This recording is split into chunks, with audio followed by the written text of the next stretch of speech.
What's up, everybody? It's a sports mobster here. Let me just clear this out. I don't know if this is stuck, but I'm here today because I'm gonna break down NFL Black Monday. The regular season ended yesterday, with the final game versus the Green Bay Packers and the Detroit Lions, where the Detroit Lions eliminated the Green Bay Packers from playoff contention, and you know, with that comes Black Monday. The Monday after the end of every regular season, that's when, a lot of coaches get fired, coordinators. And I'm just gonna go over like major points and opinions and my opinions of like what happened today. So last night, I'm pretty sure a lot of you might have heard if you follow any NFL media, but Lovie Smith was fired by the Texans after winning the final game of the season versus the Indianapolis Colts, thus messing up the quote unquote tank of the Houston Texans. And my opinion on that is like, you know, it's just another, like, I hate to say it, just another example of how, quite frankly, this Texans organization is just a mess, shambles. Like, you do really know what's going on with this Texans organization. Um, you got guys like Jack Easterby, uh, who apparently they say he doesn't run the show. If you don't know the story about Jack Easterby in the Texans organization, he was actually originally with the Patriots. He used to be the team chaplain, and the team chaplain is basically the guy that leads the team in prayer. He was the team chaplain for the New England Patriots for such a long time. The team chaplain for the New England Patriots for a long time, and he somehow climbed his way from team chaplain of the Patriots to become basically an assistant GM of the Texans these last couple years. And you know, obviously the NFL media was like some people in the NFL media were like surprised by that, and they started doing more focus on him. They started to focus on how he made this crazy jump, and it turns out he actually befriended the owner Cal McNair, and that his basically jump was basically a direct result of nepotism by the owner Cal McNair, the owner of the Texans, and basically he somehow he somehow weaseled his way into the Texans organization, started making big time decisions for the Texans behind the scenes. And the last couple of years, he's been really behind the scenes because of the negative media attention that he's been getting. But I have a very high chance that he's very much involved still with the Texans' uh, decisions as a team. I think that what happened with him was that after the bad media press that he got originally, he basically was told by the Cal McNair to, hey, just hide yourself. We're not going to list you as anyone important, but just hide yourself. But you'll still make moves. I'll still take your advice. And that's the issue with the Texans is really this: like, are they really ever going to become a real team? I don't want to really go into the Lovie Smith and how black coaches are getting done dirty in the NFL, and especially the Texans. But that's something I'm also, as a black man, I'm keeping my eye on. I think I've made it my opinion about the Texans. I hate their organization. I think Cal McNair is one of the worst owners in the NFL, but he's silently treading along because for some reason, there's guys like, I guess, Dan Snyder around still, and I guess Jerry Jones is very polarizing, and what's called the Arizona Cardinals owner, Mr. Bidwell, he's also very polarizing. But make no mistake, I think Cal McNair is in contention to be one of the worst owners in the NFL. Look at what he has done with this team, and look what he entrusted roster decisions to who. Before, the current GM of the Texans is Nick Caserio, another former assistant GM from the Patriots. Came over from the Patriots. But before Nick Caserio was GM, Bill O'Brien was the GM of this team. Bill O'Brien, when he became GM of this team started to make a huge and heavy decline. That after he became GM of the team, literally everything for Texas went downhill as they had Deshaun Watson still, but they missed the playoffs with Deshaun Watson. The team around them fell apart. The defense fell apart. And then Bill O'Brien gets fired.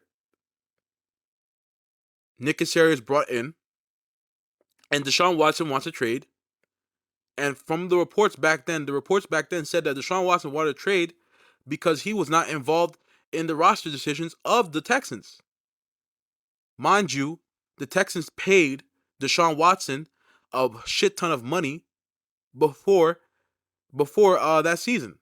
Before the season with the last season with Bill O'Brien. They paid him a shit ton of money. They paid DeAndre Hopkins a healthy amount a couple years back. They had J.J. Watt locked up. And after Bill O'Brien gets fired and they bring in a new GM, almost every star player in that Texans organization wanted out. Deshaun Watson wanted out. DeAndre Hopkins wanted out. He got traded. Deshaun Watson eventually got traded to the Browns, as we know. Hopkins got traded to the Cardinals. J.J. Watt left and went to the Cardinals. He got released and went to the Cardinals. This team, those are 3 franchise players. This team wasted the career of 3 franchise players. Alienated all of them. Say what you want about Deshaun Watson. The fact that you alienated your franchise quarterback is a red flag to me. A red flag. This Texas organization is a joke. It's a joke right now, in my opinion. Just a joke. They have no direction. This year they're trying to tank to get Bryce Young. And, Lovie Smith probably ruined that. But you know what? I probably ruined it too if I knew I was going to be fired, because Lovie Smith knew he was going to be fired at the end of the season. The hire of Lovie Smith in general this year was a joke. He knew that he was a walking dead man when he took this job, probably. Still tried his best with this team. And the last game of the season, he goes for 2 for the win against the Colts. The ultimate FU to the Texans organization. So this Texans team is in dire trouble. I don't know what they do from here. They now have the number 2 pick in the draft. I'm pretty sure they're probably going to take quarterback, but if they don't get Bryce Young, because the Bears now have the number 1 pick, if the Bears trade back with another desperate team and they don't get Bryce Young, what does the Texans franchise do? Because they need a surefire quarterback. And the only surefire quarterback in this draft, to me, is Bryce Young. So, if the Texans don't get a surefire franchise quarterback in this draft, man, it's gonna get real tough for the Texans, man. We might be looking at the new Browns here. I'm just saying it right now. The Texans might be the new Browns here.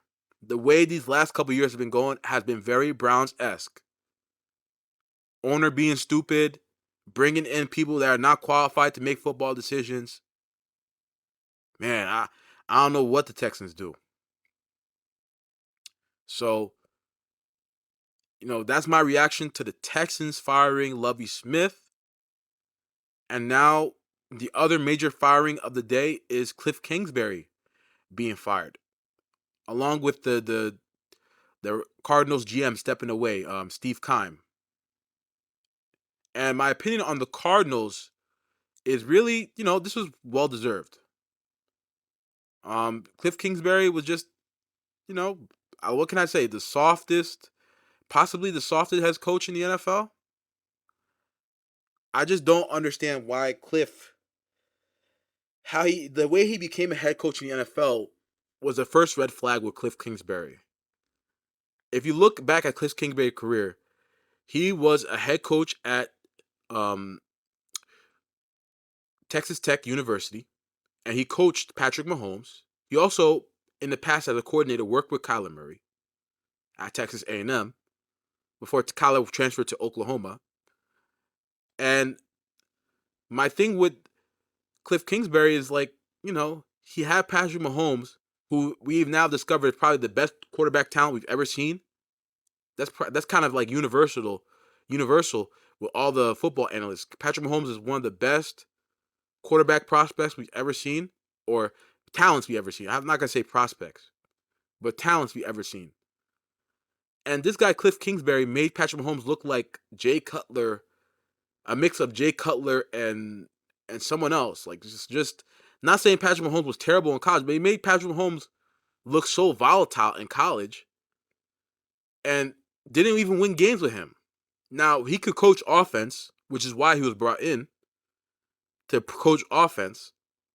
But that was a major red flag, even in the Big 12, to not win enough games with Patrick Mahomes at quarterback.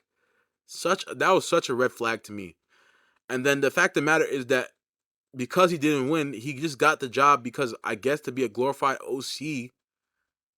And his first years in the NFL, I mean, I didn't see anything encouraging with the way he led this team. Yeah, the team got better, but they will start off the season hot and then end the season with a whimper.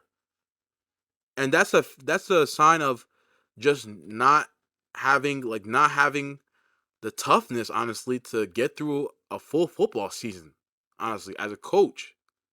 Because as a coach, throughout the season, you got to make adjustments. You can't just come out every year with new plays, not make any adjustments, and expect the NFL to like let you beat them with those same new plays. Because after week 8, those plays aren't new anymore.